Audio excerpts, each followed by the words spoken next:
Parts of the country are starting to really dry out. Derrell, how is that impacting the agricultural markets like the cattle markets? Well, I tell you, the western U.S. has got tremendous drought problems. Some parts of the west, the southwest in particular, have been in drought most of last year, and they continue to be. Other areas are just getting really bad in just the last month or two. The time of year is what makes this so critical right now.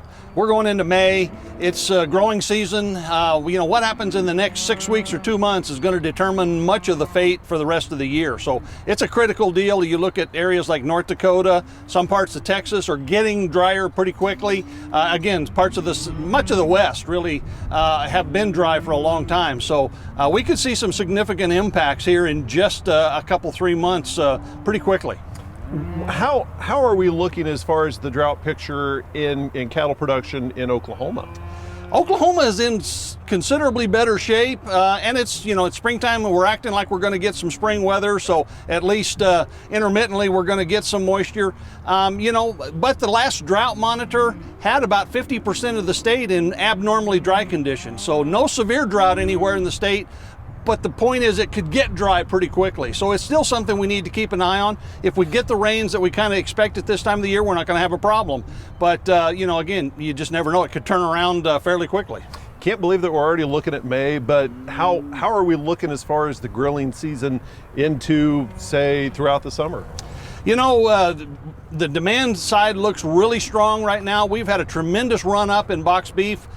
Stronger than I expected, frankly, even though it's the time of year we expect that sort of strength, as we are buying for Memorial Day. Actually, we got Mother's Day ahead of that, and we got more restaurants open now. A lot of mothers will probably be getting some dinners out this year. So all of those things look very positive right now. And just briefly, kind of contrast that with a year ago at this point, whenever the restaurants were shutting down, whenever the direction of beef was kind of changing. Well, we had two things going on this time of the year last year. We did have the shutdown, so we had basically half of the market shut off at this point, with the food service side completely out of the picture. All of the demand was piled onto the retail side. That created some bottlenecks in demand and so on. And at the same time, right now in April is when we began to see the COVID impacts in packing plants and those sort of things. We had a reduction in beef production throughout the month of April last year, and then on into May before it recovered. And so we had shortages of product, we had disruptions in supply chains. All of those things at this point, I think, are behind us, thankfully. Thankfully. Well, let's take a look at the cattle markets. Where are we at? Well, the cattle markets have struggled a little bit here lately. Fed cattle markets have really had a tough spring. Frankly, we've had a hard time putting together a sustained rally. We did get a little bit of a rally, and we're kind of pulling back a little bit from that now. There's been lots of cattle available, basically just a big pipeline of cattle. And combine that with the fact that actually the packing plants are essentially full right now. We're pretty close to capacity.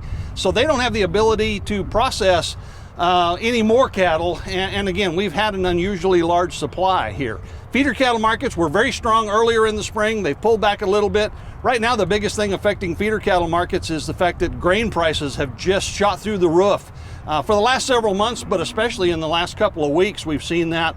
And so that's putting a lot of pressure on these feeder cattle markets. Okay, thank you very much, Dr. Derrell Peel, Livestock Marketing Specialist here at Oklahoma State University.